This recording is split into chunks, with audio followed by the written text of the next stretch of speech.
everyone, and welcome to More Than Medals by Crossing the Line. Today we're going to be talking to Austin Smeenk, who's an established and very well accomplished wheelchair racer for Team Canada. But aside from his success, Austin's going to be talking with us about his life growing up with a disability. Austin was definitely a role model for me when I was first injured and helping me to adapt to life as a disabled person and build the confidence that I needed to move through life. I'm so excited for you guys to hear from Austin and all that he has to teach about disability, about accomplishment, and about being an amazing athlete. Hey, Austin, I want to say thanks so much for being here today. I'm very excited to have you on my podcast. Austin is a wheelchair racer who competes in para-athletics in 100, 400, and 800 meter races in the T34 category. He's a Paris 2024 bronze medalist in the 100 and a Paris 2024 gold medalist in the 800 meters. That makes you the third Olympic champion that we've spoken to on our podcast, which I think means I have some pretty awesome friends. Thanks so much for being here. I'm super pumped to talk to you. I feel like just to add a bit of context, it's worth saying that Austin and I met for the first time at a para-athletics camp when I had been injured for less than a year. And Austin was very supportive of me in my introduction into parasport. And I think that's something that you take pride in, whether you know this or not. I think you're definitely a leader in parasport and super supportive of new athletes. So thank you for that. And I'm really excited to hear more about your story. Yeah, thank you so much. Thank you for that awesome introduction. And you definitely are in good company with your friend group. I know that coming through the Paralympic quad, I've left this year with a whole lot of blue check marked friends, and everybody seems to just be so cool and incredible. And you know, the athletes on the Olympic and the Paralympic team inspire Canadians everywhere and people all over the world.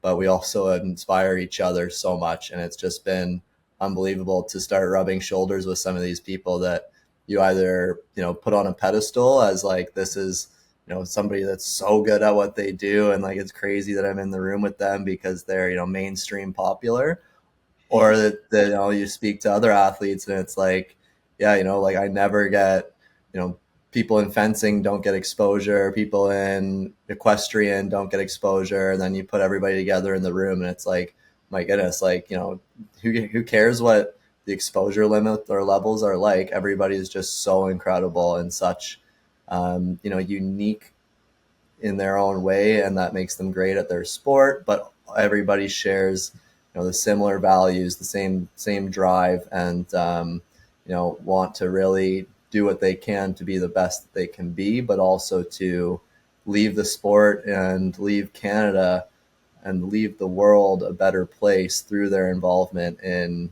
high performance sport. And then also, the trickle down effect of high performance sport is that we inspire the next generation at the community level, at the provincial level. And that, is our mandate at Sport Canada, is to make Canada a better place through the power of sport and unite people and bring everyone together. So it's, I feel like it's just been so incredible as well, like coming through this career and this evolution of, being somebody in sport that has the power to influence and impact people's lives. It's just, it's such an honor, and I'm like, wow, what a whirlwind right now.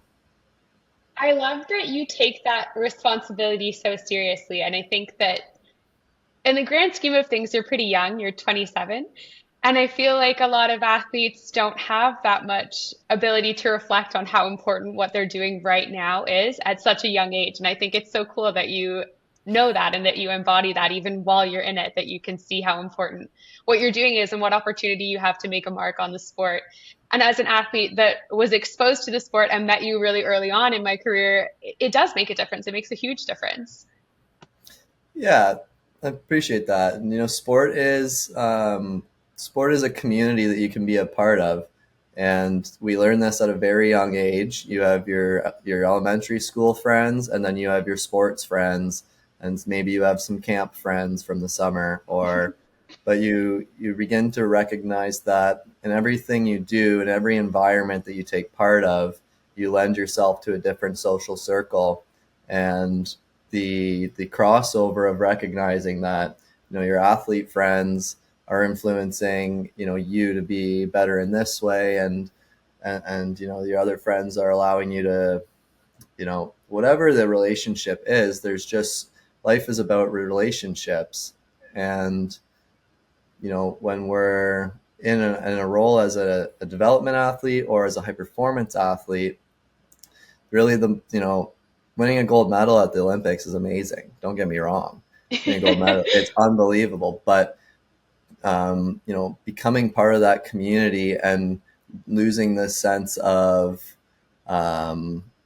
imposter syndrome potentially, or gaining the sense of belonging.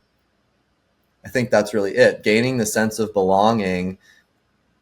Hopefully you don't need a gold medal to do that, because everybody in the high performance world and realm of sport is already incredible at what they do and already amazing ambassadors to their cities, their towns, their provinces or territory that they represent, and ultimately our nation. So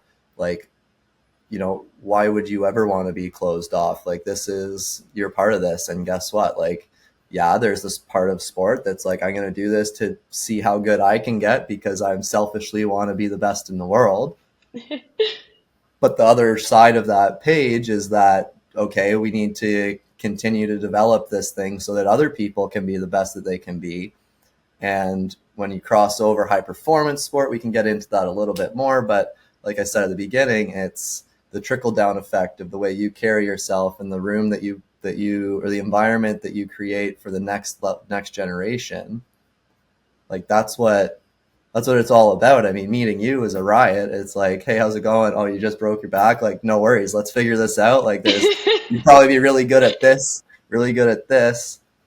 And, in the conversation that we're going to have about newly injured athletes, there are a couple ways that you can go in life when going gets tough. You can go home and sulk and sit about it and, not really get over it. Or you can realize that, yeah, I guess everyone's kind of disabled in their own way. I mean, a high diver's not going to make the NBA. And if they tried to, they'd probably get told that they were born with legs that were too short and hands that were too small. And that's the reality of our individuality. And that makes us unique, but it also allows us to excel on certain stages.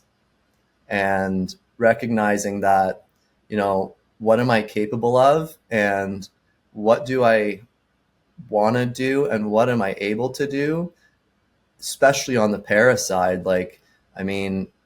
People have this identity crisis at some point in their life. If they just left sport as a high performance athlete, if they just stopped playing hockey, if they just quit dance because they're going to university, what am I now? Where am I without this community? But when you go full circle and realize that, it really is all about the connections you make and the legacy that you leave. We do have a certain onus to be ambassadors for good, to inspire people and to, raise healthy Canadians that are empowered by their abilities, not, feel like they've got nothing going for them. And I don't know, that was a little rant. No, I loved it. I love hearing other people talk about spinal cord injury recovery and just disability in this way that's a little bit more positive and light. And it's funny how you say it so casually, but it's so true that you're like, oh, this happened to you and it sucks, but now what? And I was so lucky to have people in my life who were willing to ask, now what? And I think people are hesitant to do that. And it doesn't mean that you don't grieve the loss of some function or some type of life that you had before, but I think it's really cool to hear someone say okay, it sucks, but what's next? Let's keep going. I love to hear that. I'm curious, in your experience leading into the games or since the games or kind of at any point in your career, if there's a really significant moment where you're oh, this connection made it worth it, or this moment was so important to me, really made me realize that I was doing what I wanted to with my journey in sport. Do you have an outstanding moment like that? Absolutely. Most athletes, I think, do. Competing in sport is very fulfilling. It's high highs. It's also low lows. Yeah. So, but what we do as elite performers is we set unrealistic goals and expect to complete them. And Fair. it's an unrealistic goal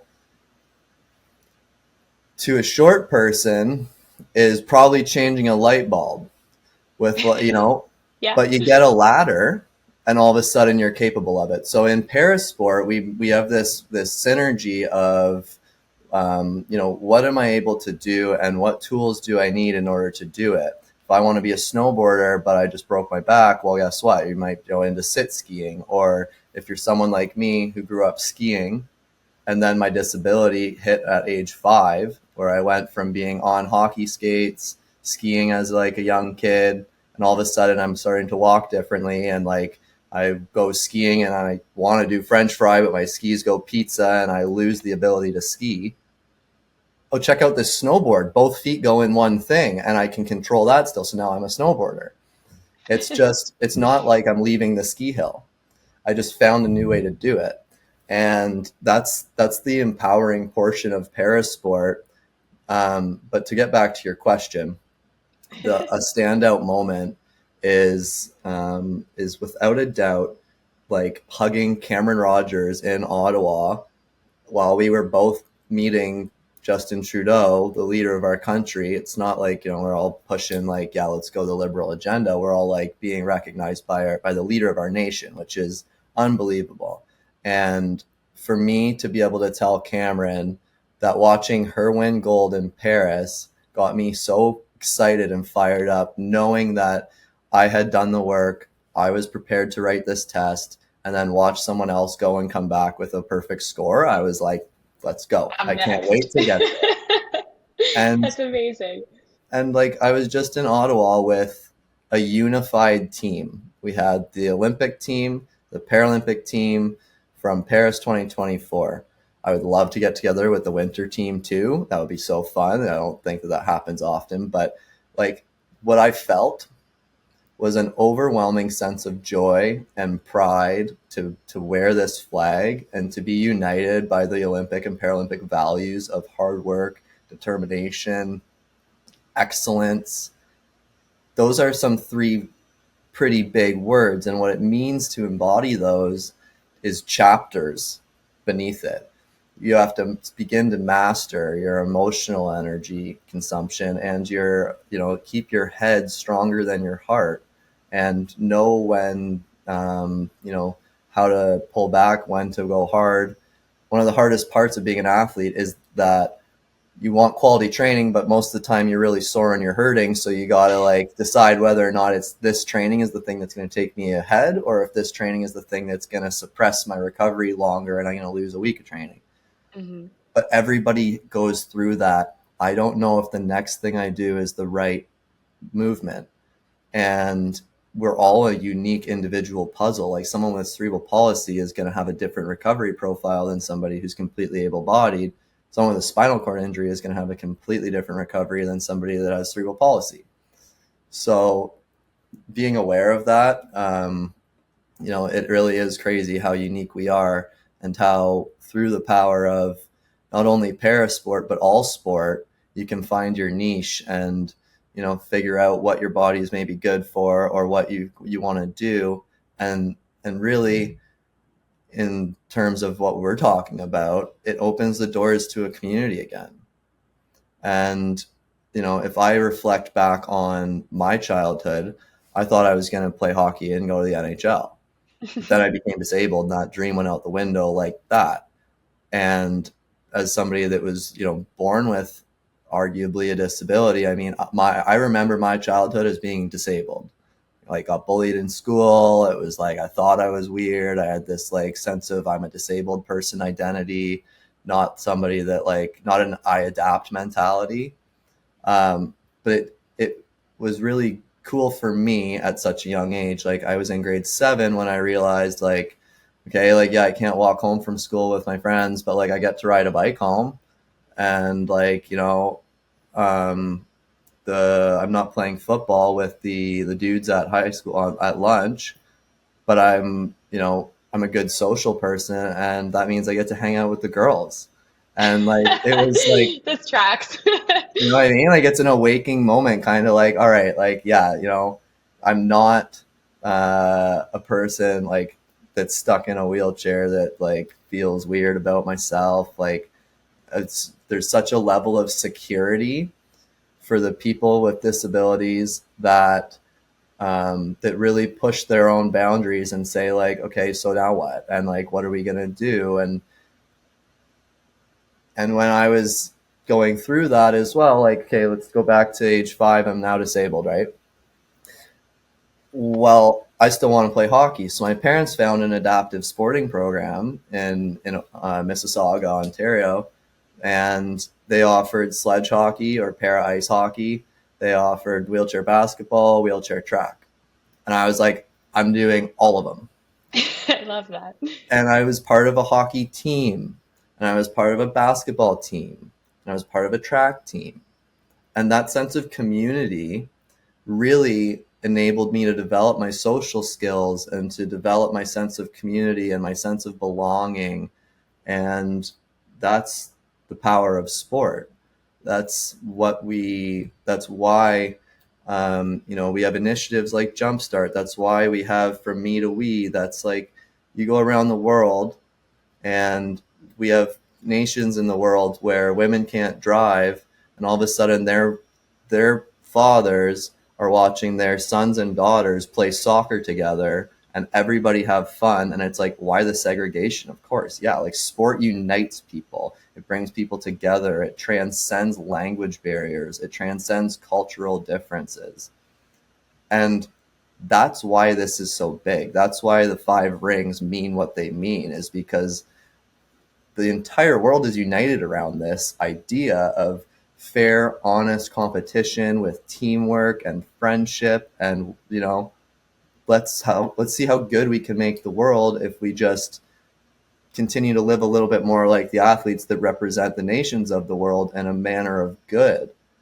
And when you go to war at the Olympics, no one's dying. It's such a good thing. It's a great way for the world's geopolitical politics to play out on a world stage. We saw that in the Summit Series, I think in like '84. I mean, I wasn't alive, but I'm a hockey nerd, so I know that, you know, like Canada and Russia are playing hockey, and it has nothing to do with the hockey game. It has everything to do about us versus them, and like, but it's done in a way that is pure, and people are smiling and cheering and excited about the, you know, what it means to represent your nation on a platform of good, of positivity. Yeah, no, I completely agree. What an amazing way to interact with our international partners is by through sport. And you said something that I want to go back to because I really loved it, where you talked about being a kid and you addressed the reality of that it's difficult to be a disabled kid. And it's interesting to hear you say that because I feel like that doesn't so much come up in casual conversation, but I didn't know that you felt that way. And I think it's really interesting to hear you talk about going through that. And then also really consciously making a choice, like having the option to say, like, I could look at this as a limiter for the rest of my life, or I could look at this differently.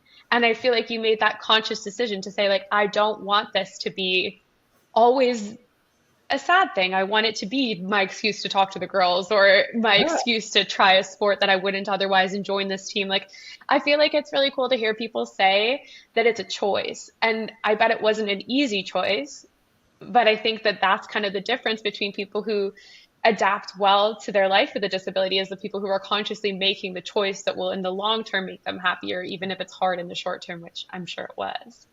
You nailed it. And the reality is that becoming a person with disability is not a choice. Hmm. You get thrown into it. You're born with a set of genetics that are like, hey, see you later. You're Here not you going to are. run, you know, here you are. This is your set of genes. And, or you're born without a disability, but you get an injury. And both of them are difficult because both of them make you feel like you're outcast because you don't operate in society the same way as the majority of people. And both of them are difficult because you need to develop a new sense of identity relative to the rest of the average person.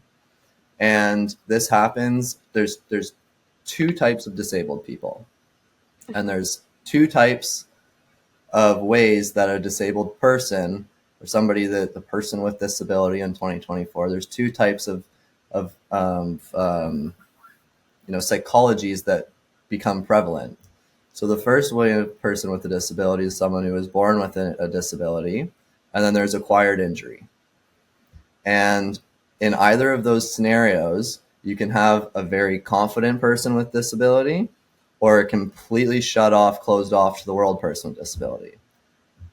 And the difference between the two of the mentalities is that the person who's happy and living their life to the fullest has agreed that, or at least admitted to themselves that this is the hand I was dealt. Now I'm going to see how well I can play my cards instead of being pissed off at the game. So it's really exciting to me to meet so many different people that, you know, are on the Olympic team that carry a lot of these same insecurities as we do. Like, there's nothing normal about being an Olympic athlete, by the way. Like, and there's nothing normal about being a Paralympic athlete. But everybody carries these same sort of issues where it's like, what is my identity and who am I with or without my sport? Who am I with or without my disability or my ability? Do you get over the fact that you have huge feet if you're a volleyball player? And some people think that your feet are too big, or you're insecure that you wear a size 13 shoe. I'm going to tell you, some of them don't get over it. And it's funny to me to hear. It's like, are you kidding me? Like, you're an Olympic athlete and you're insecure about the fact that, right? Like, so, but it really is a sense of community that really can pull newly injured people through that trauma. I didn't have to go through the trauma of breaking my back. I did have to go through the trauma of being bullied and deciding, like, yeah, that's really not all that important what they said. But you had to go through that trauma. And people have to go through trauma in their life. And you are now an ambassador for how to play the game of cards you're dealt. And you inspire people now as, you know, a Paralympian and also a powerful woman in sport, a powerful, beautiful woman in sport, and one with a visible disability. There's a huge push right now towards, like, you know, you see it all the time. There's like, you know, the underwear companies are pushing, like, look at this. This is a beautiful person with one leg. This is a beautiful person with one arm. Like, body positivity is huge right now. And it should be, because, like, it was so obvious to me as a kid that, like, yeah, I walk funny and you have black hair and he has brown hair and we're all different. Like, who cares? You know, like, I got over it so fast. Also, I got over it pretty fast. Shout out to this girl, Lauren. She was like my first girlfriend ever. And when I was in grade 7 and started dating Lauren, I was literally like, wow, like, I think I'm a normal dude. Aww, You know what I mean? Yeah. It literally pulled me out of my shell. And I was like, oh my goodness. Like, all of a sudden I thought so positively of myself. I focused on what I was good at, not at the things that made me different. And began to really, like, start doing some community outreach within my own school and group of friends, and talk to the kids I don't talk to the kids that nobody talks to. Like, that was me 2 years ago, you know, like, I was the new kid at school that walked like he was a paint mixer, and I'm like not trying to be like, hey, how's it going? Want to be friends? And, like, all of a sudden, like, you just realize that, like, you know, the lens that I have, like, while I do walk like this, the lens that I have, because my neuroplasticity in the brain has done a nice steady cam for me. Everybody else eventually gets in the room with you, listens to you, the way you carry yourself and the way you talk, and they're like, yeah, like, he doesn't look like he goes like this anymore. He just looks like he's, like, being himself. Yeah. And it's just such a community of good, and, like, sport raises people up. And, like, you know, I feel for every single person that deals with trauma in their life, that's tough. We don't ask for it. We don't have a choice. There's just trauma. And it's really difficult to come through it. It's really hard to think about the positives when almost everything in your life feels negative. And like, I want to touch on one more thing. Get into a car accident as a 12-year-old girl, and you end up in a wheelchair for the rest of your life. You don't really have this sense of self. You don't really have a crazy strong sense of community. You're going into high school. You're different. Maybe you're not going to be able to reproduce, maybe whatever is going on. That is a mountain to climb. Mountain. And you getting around other people, like, you can't, and that's a mountain to climb, and you just got dropped off at the base and you don't know anything about climbing mountains. When you start to enter the world of sport and like adaptive sport as a newly injured person, you actually end up hanging around with a whole bunch of mountain guides and professionals that have been doing this forever. And you realize, like, okay, there is a route up this thing, and let's see, like, I can't stay here because this isn't going to be it. I got to get going because that snow's going to melt in the spring and I'm going to be underwater. Like, I don't know. But Yeah. you got to do something. And being around the other people with disabilities, like I was around you, and we get to like walk into a room, and I don't know if I was like a ray of sunshine when you met me, but you get into a room and you're seeing other people in wheelchairs with disabilities, missing a limb, maybe thriving. Yeah. And that moment is the girl. That's me dating my girlfriend in grade 7. That is the, oh my goodness, people can be normal without, being clones of each other, or, being the same as the rest. And like, it's just, it's really just like, it's so hard to put a single thing on the scale of how great sport is and what it does to people and communities and people with disabilities and injured athletes. Like, it's insane. Yeah, I don't think you can understate the value of sport. Personally, I feel like there's nothing a person could say that I would be like, "Oh, that's too dramatic." I disagree. I Yeah. feel like we're on the same page that for me at least, and I think for you as well, it's done so much for our lives that it's hard to imagine that people wouldn't also feel the same way about it. Yeah. I was just in Ottawa with the unified team and listened to the Governor General of Canada speak and the sport minister speak and Trudeau speak, and they were on every level. They're like, you guys make Canada a better place. And they were like, people were crying in each other's arms. Like, people were telling each other that they loved each other, then that they like who they just met. And it's a community that we, even as athletes, don't fully understand the grasp and the gravity of the impact and influence that we have. But everybody understands that whether or not you're trying to make a final or a team at the Olympics, or whether or not you're trying to win a gold medal, these are mountains, and there's a mountain that's there for everybody. And whatever field or arena or patch of ice or whatever your environment is, that's completely unique. And if it matters to you, then that's the only thing that matters. Like, I also don't think there's anything that anybody could say that would sway me on my opinion of the importance of sport. Like, it's just too big to understate. Yeah, I totally agree. And I'm so very jealous that I wasn't there at the Team Canada celebration. It breaks my heart. But I'm glad that the environment was as you described it, that it felt like one team. And I think that athletes like yourself deserve a lot of credit into the reason that it felt like one team is because of the efforts that you put in on a daily basis to make it feel that way. If you had to recommend something for other athletes or other people to kind of promote that effort of making us feel like one team Canada, is there something you would say? Yeah, so I'm going to shout out at least one person here. So there's a girl. I'm holding a rugby ball here. because I'm an athlete and I live in Victoria and the women's rugby sevens team is here.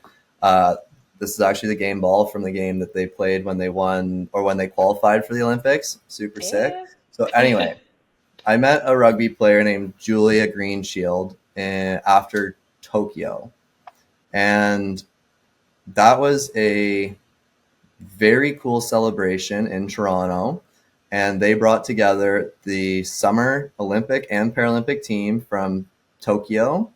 And they brought together the Winter team from Beijing 2022 Olympic and Paralympic. So yeah, that's 2 thumbs up. Unbelievably cool to walk in the room and be a part of a group with Tessa Virtue and to talk. Hey, what do you do? I'm a ski jumper. Hey, what do you do? I'm freestyle. What do you do? Oh my God, like that's somebody that literally hangs out with Mark Morris all the time. Like that's very cool to be a part of. But in 2022, and when it's so fresh to be, meeting a new Olympic athletes for the first time, what ended up happening was people stayed in their federations, in their sports. The people on the track team had the dinner with the track team and talked with people on the track team. And the ice dancers hung out with the ice dancers. And this girl, Julia, I'm going to go back to that. She was like, hey, you join us. And I was like, oh, this is great. Like a confident, because I didn't want to approach this intimidating group of like female rugby players that are all unbelievably, it's just intimidating. Yeah. But someone grabbing you and being like, hey, we're not just going to like sit in our own federations, like come out and hang out. She's now someone that I talk to on at least a weekly basis, like just even check-ins, like how's it going? How's life? Like, what mountain are you on right now? That's amazing. And that's something that I now hold dear, and something that I did as soon as I got off the plane in Ottawa was like, let's knock this wall down. Like, first of all, like, let's do 2 truths and a lie. And I'm going to tell you the most preposterous things about people in wheelchairs. And you're going to be like, wait, no, that doesn't make sense. And I'm going to be like, yeah, let's talk about it. I'll be your open book and let's become one group right now. It's so much fun. And it takes confidence. But ultimately, when you realize that, like, okay, so this is a cool moment for me because, like, I now have one of these, and that intimidates some people to approach me. But when somebody messages me that I'm like, and says like, congrats or a good job, or like, hey, like I would love to chat with you, I'm like, it's still the same effect. It's still like, oh my goodness, like I don't realize that I intimidate people. I feel like I'm like such a cool, like open to like chat with like kind of guy. But there is a certain level of like closed doorsness or something to putting yourself out there and creating new friendships.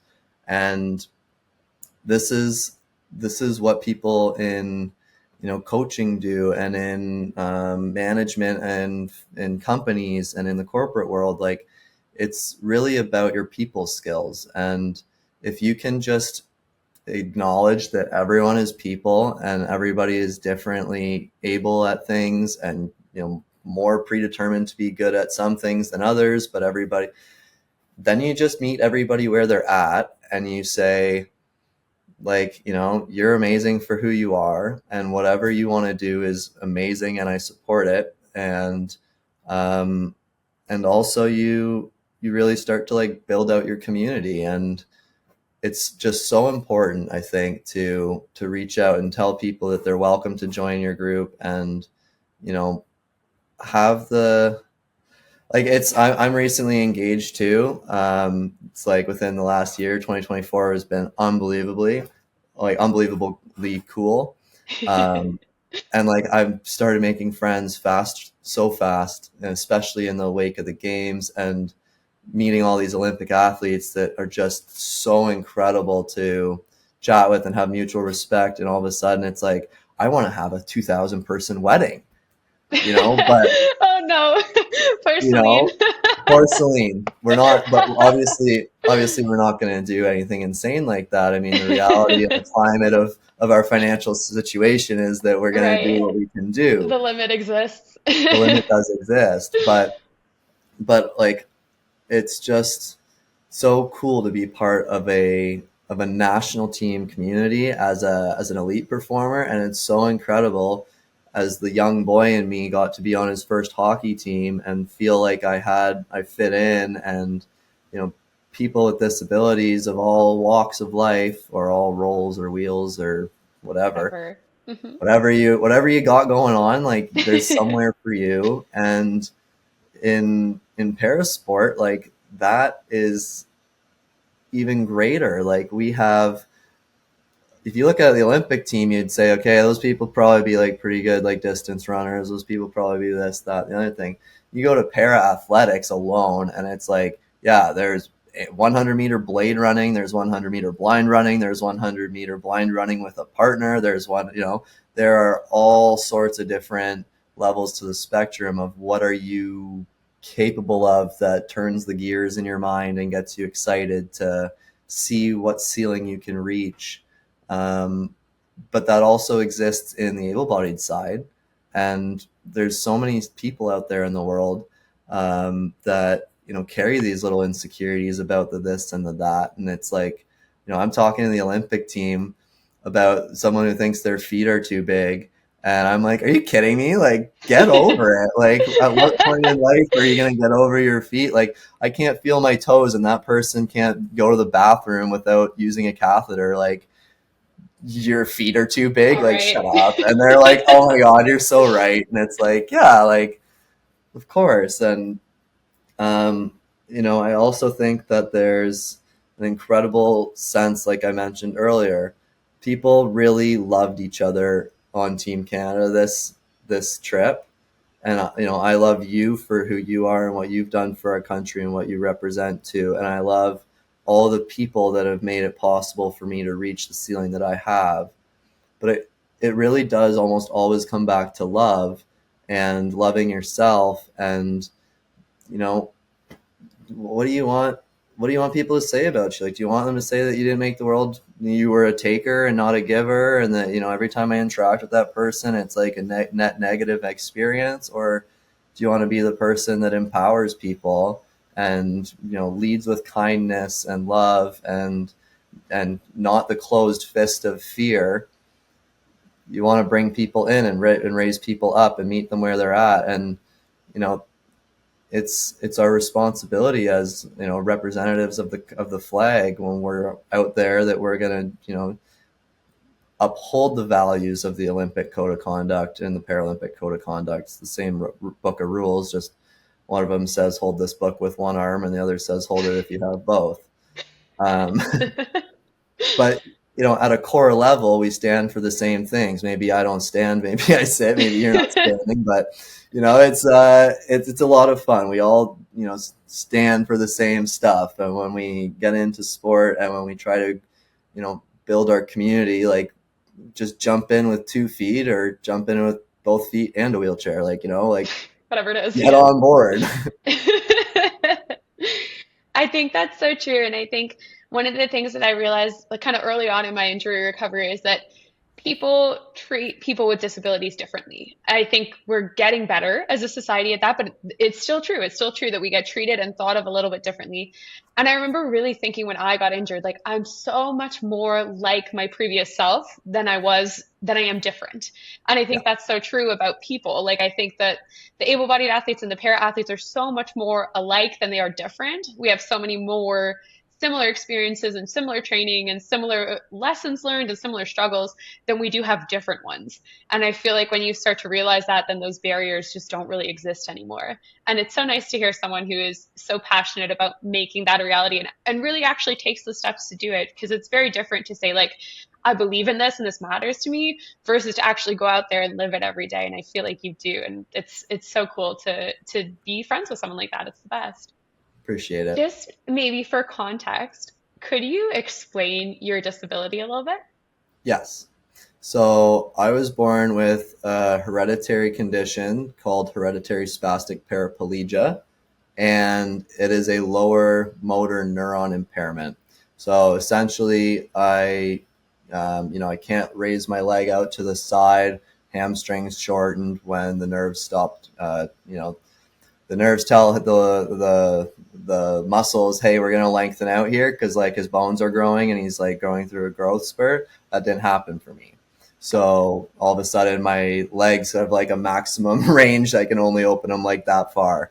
And the muscles that I need to innervate in order to do a nice heel toe walk don't all come together. So for me, I mean, I describe it to most people that I kind of walk like a happy penguin or something, or if you were to tie your shoelaces to your like belt loops and like you can't get a full thing going. I do have the luxury of a runway here, so I'll just get up and walk. It's gonna perform for us. If there's any viewers of the show, I mean, this is the story. Like I'm just like, let's see it. You know, so it's I like really, the happy penguin. It's a good vibe. Yeah. It's and the condition is, in my family. It's in, and a lot of people do have it. It's initially was diagnosed actually as like cerebral palsy, and Right. that's kind of how close it can be in terms of the impairment. But through the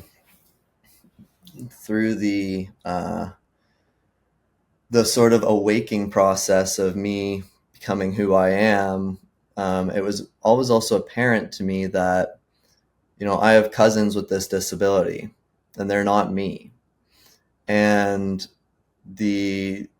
one of the things that I did that they didn't do was get involved with sport as soon as possible and be a part of a community that allows you to feel that sense of belonging and that sense of positive sense of self. I mean, go from thinking you're going to be in the NHL to never thinking you're going to skate again, and then score your first goal and have everybody come over and give you a high five and you're the man. I was going to say that, we do have to keep making choices to keep going, because the reality is we don't have a choice. Your spinal cord's not going to mend itself back together. And if it does, congratulations. Thank you. Just saying, that's the reality. No, of course, I agree. Right? Like, yeah.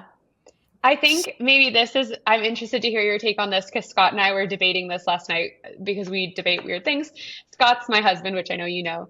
And he did his PhD in spinal cord injury research and graduated 2 months before I got injured. So we just have this weird coincidence in our lives that we'll never quite understand. But we were talking about this, about like, what about recovery from spinal cord injury, and what research exists and what might exist in the future that would make someone able to potentially walk again or have some function below their injury. And what I had said to him was that there would be no amount of risk that I would be willing to take for a solution, because I'm so happy right now that I wouldn't want to risk like the function I have or the life I have or anything I have going on. So if there was something that they could say, like, there's no risk, you can try this, that might be worth it. But for me, I think that a goal following a spinal cord injury or living with a disability should be to live a life that's so good that you don't feel like you need to be not disabled anymore. Is that something that resonates with you too? Like, do you ever think about your life if you weren't disabled, or is that something you just never crosses your mind anymore? Of course it crosses our mind. If I could be different, who would I be? That's universal. That's something that we all go through, especially when we're watching these like celebrities make TikTok dances and make $1 million. But we're on Instagram comparing to people.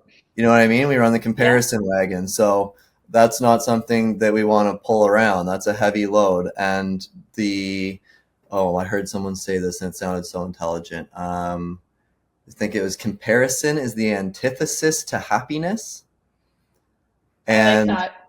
I do too. Sounds good, right? Mm-hmm. Although I couldn't use that word in another sentence. Tension is the antithesis to speed. Oh, there you go. You can. I'm impressed. All right. So my point is, though, that of course I think about it, and it's natural, and we all think about it, and we all think about it on a microcosm scale too when we compete. If I did this differently, or if I had this going for me, would that have won the race? Or if I had what they had, would I be even better off? And it's natural. Of course I think about it. But the answer from me, and this answer goes back to probably grade 7. No, let's take it back. Let's take it a step further. Let's take it to, I am 15 years old and make the Team Ontario sledge hockey team. Okay. So now I'm on a team that gets given beautiful jerseys, travels around around North America playing high level hockey.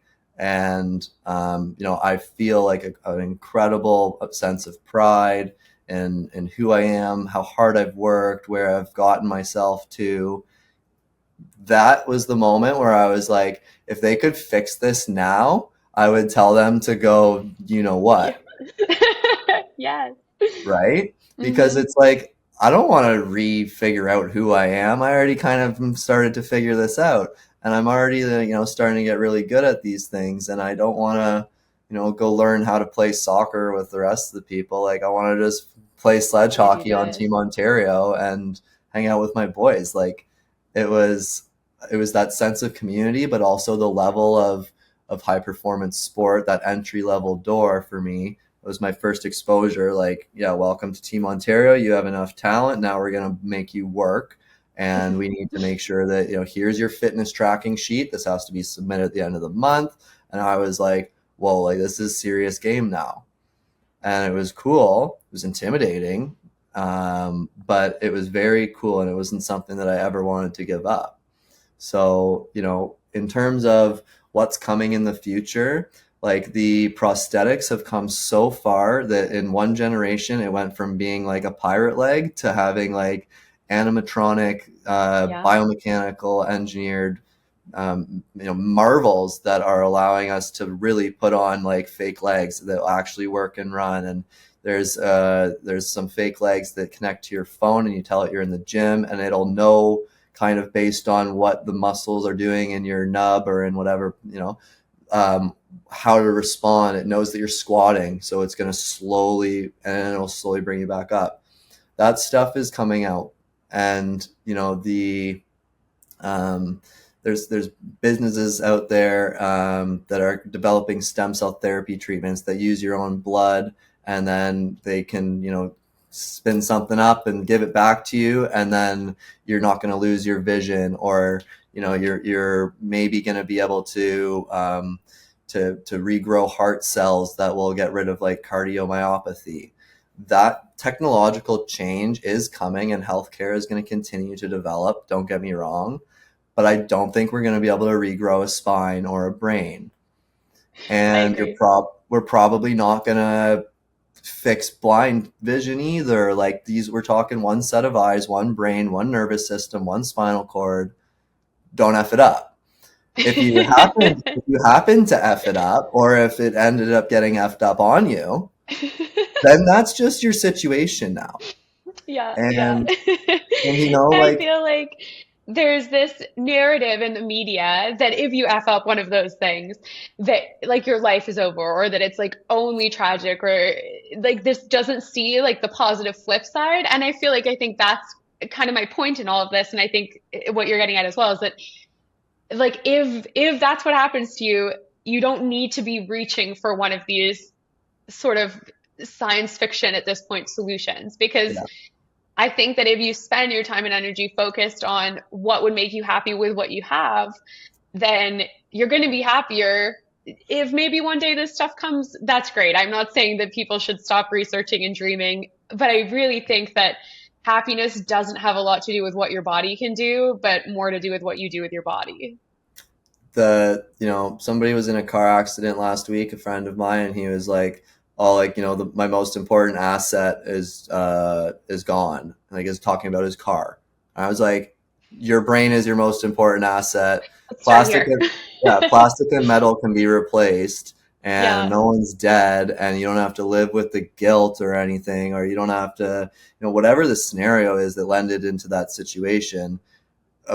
I destroyed a snowmobile, and I thought that my life was over. I was like, I just spent all my money on a nice snowmobile. I didn't get the good insurance, and then I destroyed it, and now, like, life's over. It's like, no, like, the people that have been through real trauma were like, buddy, like, it's plastic and metal, and like, it was built by a human. Like, we can build more of those. Like, you kept your brain, you kept your eyes, you kept your function. Like, that's, celebrate that. And like, who cares about your twisted up snowmobile that looks like a stepped on pop can right now? Like, it's such an awakening moment too. And it's like, upset for my guy that he rode off his car. I'm upset that I crushed my snowmobile, but life goes on and it's no problem. It's like, sure.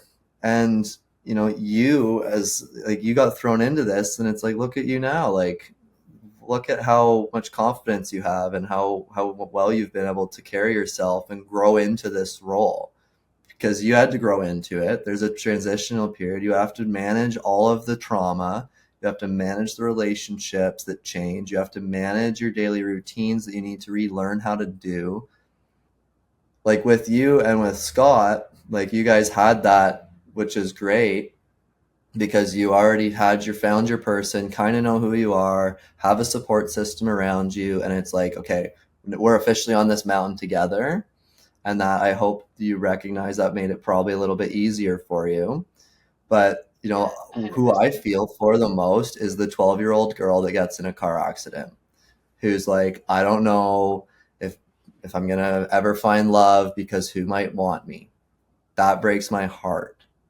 And it's through sport and community that we can break that stigma down and, really empower these people to thrive and to feel like they can contribute and to feel like life is worth living. And, there's so much that's good, that, it's funny too. Like, I met a guy that was, became quadriplegic, lost the ability to do bladder bowel function on their own, and they were a carpenter. And they were like, my life's over. Like, I'm like, do you know how many people, the majority of probably people, sit at a desk and get work done? Like, guess what? You're no longer a carpenter or a roofer. No shit. But you're still capable of contributing to society and being prosperous and living a life that's, worth living, and being proud that you're still here and excited about, the opportunity that you get to spend more days on planet spinning rock. Not Totally. completely like, oh, I don't get to swing a hammer anymore. It's like, okay, well, what else is going on? Like, can you still cast a fishing line? Go fishing, go have fun. Like, I don't know, get over it. Like, and then sit on your boat and send some emails. Like, work remote. Like, It's interesting that you talk about Scott and the support that he provided to me when I was injured, which I feel like is huge. But Scott and I had been dating for 8 months when I was injured. And he's going to hate me for telling this story, but I feel like I should. When I was in the hospital, one of the things I had said to him in the beginning was like, you wouldn't be a bad person if this was too much for you. Like, if you decided that, like, this is like, we've been dating, like, we're kind of just past the casually dating stage, like, we hadn't been together for that long and we were pretty young compared to now. And and he was pissed that I said that, like, absolutely furious. Like, I don't know that he's ever been as mad at me as he was in that moment, which I was surprised by, because to him, that just, like, didn't make any sense. And I think I'm super lucky that he felt that way, and that's really unique that someone would feel that way. But I think, to me, that just really challenged that perception that people have that, like, a disabled partner is somehow a worse partner, because he so thoroughly didn't believe that I believe that. And so now I think it's interesting, and I agree with you that's about that scenario being heartbreaking, that someone would think that because of what their physical impairment or intellectual or any other impairment, they would be, like, less desirable or less lovable. And, like, that thought just makes me so sad. But I was so clearly taught differently. And I feel like you had talked about a similar thing with your grade 7 girlfriend who made you feel differently too, that maybe society had told you that you were less lovable than average, but other people told you that wasn't true. nailed it. It's because I didn't experience this, I'm curious if you have any thoughts about what it was like to date as a person with a disability. Like, did you think that made it different for you, or did it make you more nervous to date? Initially, yeah, for sure it did. Going into high school, I was like back into a new environment where people hadn't known me yet, and they hadn't really done their own version of the steady cam in their mind about what I am. And like, am I like, I approach someone and they're like, is this an injured animal that's a threat? Like, I don't know, like it's just a little different. um but the like, and I know that is like part of like genealogy, because dogs react poorly when I'm around. They're like, I don't know about this, that's just different. And I think that we all have that level. We all have that level of, I don't know what's going on, that's different. But you know, I had developed a sense of self-confidence that, and I, growing up with sisters and listening to, like, I wish boys would just say this stuff, but boys are dumb. And like, I had a little bit of like an in on like, yeah, I get to listen to people that are 2 years older than me girls and 4 years older than me girls. And like, Give you all uh, the tricks. before I knew it, I knew how to talk to girls. And that became a sense of like confidence when I was in the dating scene. Um, and then, the reality of my situation is quite different, actually, from, I think, the reality of most people in that situation. Um, because I, go into scenarios or into new rooms or new dating conversations, and I would be like, yeah, like, just so you know, like, everything works, and like, I'm a good fun time. And like, but like, in a most respectful way possible, but like, let's Yeah, address but this right people, it's now. a fair question. Yeah. Yeah, like, let's address it right now. Like, and there are a couple sides of the coin.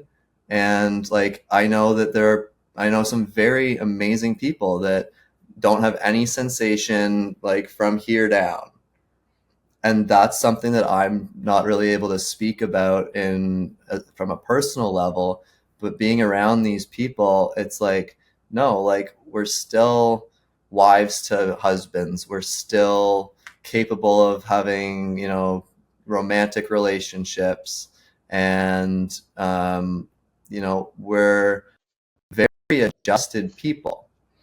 um, I think that we have a superpower as people with disabilities of giving comfortability to our partners immediately. Because it's like, I'm not self-conscious about the fact that, I'm getting out of a wheelchair into bed. So you're pretty much forced to drop your self-consciousness on whatever you are not secure about. Yeah. And that is a very powerful tool. Um, when I was in college and single and dating, it was a lot of fun to be the confident guy out at the bar in a wheelchair, because you are different, and I loved that.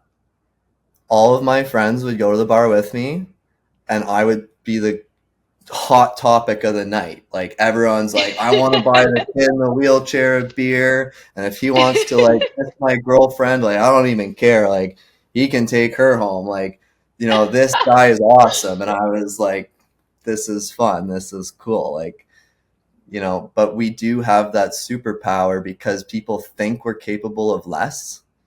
That Hmm. when we do the the same stuff as someone else, it's like, high five, you're awesome, man. I'm like, yo, I'm literally just at a bar right now. I just showed up. I just showed up. But wearing your confidence on your face and in your posture, and presenting yourself in a way that's human and a confident human. Like, confidence is the sexiest thing on planet Earth. Like, yeah, can't say more than that. Like, it is Hell yeah. that. like if you be, yeah, there's a billion examples of it, but the reality is that when we with disability people with disabilities bring our confidence forward, lead with love, discuss what's possible, have hard conversations, these are things that we with persons with disability or disabled people get over pretty quick and start to get pretty good at pretty fast, because we have to. Otherwise, you're the weird disabled guy that doesn't leave the house, that lives on disability for the rest of their life. Mm-hmm. And the way that our genetics are coded is that we're inclined to act based on a desire to change. And through that, it's, I still don't get the people that never got over their disability. I really don't get it. But there is a second side of the coin. And that's that there's a lot of people that end up in a wheelchair, have no choice about it, and never get over it. And they don't see themselves as, just a person anymore. They see themselves as a person in a wheelchair, a lower class citizen, somebody who's not, who's living in a world that's not designed for them. And that can be even worse in cultures where the world is not designed for them. Shout out cobblestones and no ramps. Like, shout out no bathroom on the main floor. Like, that can be a barrier that will make you not want to go out to the bars or not go out to here, because like I can't go to the bar in my town because my city doesn't have accessible bathrooms. And if I do, and I don't have bladder bowel function control, then like I'm going to literally pee my pants and be like a freaking mess out in public. And that's not a situation. Pretty strong deterrent. Right? Like, not something that anyone wants to do. So I don't know if you remember this, but when we went out to the bar together one time, there was another wheelchair user who was with us who went to the bathroom and got stuck. Do you remember this? He got stuck in the stall because he had like gone into a regular bathroom and somehow he could fit, but then he couldn't get out. And it wasn't a person I knew very well, but I remember at some point, like, people in the group getting these like SOS texts, and he was like, can someone like come and like pry me out of the bathroom? And like, this is funny now because he escaped, but like that's the kind of thing that makes it harder for you to want to go again for a lot of people. And then I think for that person, he was able to laugh at it and just like we just went on with the night. But I feel like that's the kind of stuff, like it shouldn't be that you have to worry about getting stuck in the bathroom to be able to go out to the bar. Yeah, and if you do, you're probably at a position in your life where you're not taking life too seriously. Like the one of the coolest things about disabled people that have gone through trauma and that they've come out better people is that they literally get to say, like, I almost died. Please stop with your nonsense. And, like, life is not about your problem that you're having right now, Karen. Like let's just stop taking life. Doesn't have to be that serious. Do what you can. Yeah. If you can change it, great. If you can't, get over it. And you will have much better relationships with the world that you're in if you just do that. Like my fiance Leanne does it all the time. She's like, well, if you can change it, do it. And if you can't, change the way you think about it. And I'm like, yeah, shut up. That's my line. Stop telling me that. But it really is her line first. I just, I find that we embody it well. So I'm like, I'm going to use that. And then she tells me, and I'm like, yo, shut up. But also I probably needed to hear that. Yeah, probably. That's amazing. Well, thank you so much for this. It's been so fun to hear from you and so fun to catch up with you. Congratulations again on your success in Paris and your engagement. That's awesome. I'm so excited for you guys. I'm excited to see what's next for you in sport. I don't know if you want to touch on that real quick. Yeah, we have a world championship for para athletics this year in November. That's going to be never ends. And we're back into base season right now, trying to develop a little bit of public speaking, and also really excited to be, following what's going on right now with the rest of the athletes in Canada. We have our bobsled team just competed in Austria, and they're now in Latvia. And our women's rugby team is out there crushing it in the world right now. So I'm just throwing their rugby ball around and watching some rugby. And it's really exciting to dive into these sports a little bit. Like the last year, it was like head down, totally focused. Like, yeah, I'll be at the game that you're going to make the Olympics. But, realistically, it was, I don't have energy for things that don't make me faster. So unfortunately, I can't be a cheerleader. And I really like people, and I can't wait to cheer on some teammates this year. It's awesome. I'm so excited for you. It's going to be so much fun. Heck yeah. I do feel a little bit of empathy for you having to go so close from having like the games and then come down and then right back up into World. So that must be tough. It is, but in the same sense, like Summer McIntosh was swimming last weekend. Yeah. Like some of us, and some field hockey players came back. Yeah, like some field hockey players came back from Tokyo and literally went back to like being a lawyer and being, whatever they do. Like it is very high highs. I'm fortunate to not be on like a high crash. I'm like a high slowly leak out and then like another high, and like life's pretty fun for me right now. But I'm definitely due for like a 14-hour sleep and a little bit of downtime. If people want to follow you or support you or hear more of you, how would they do that?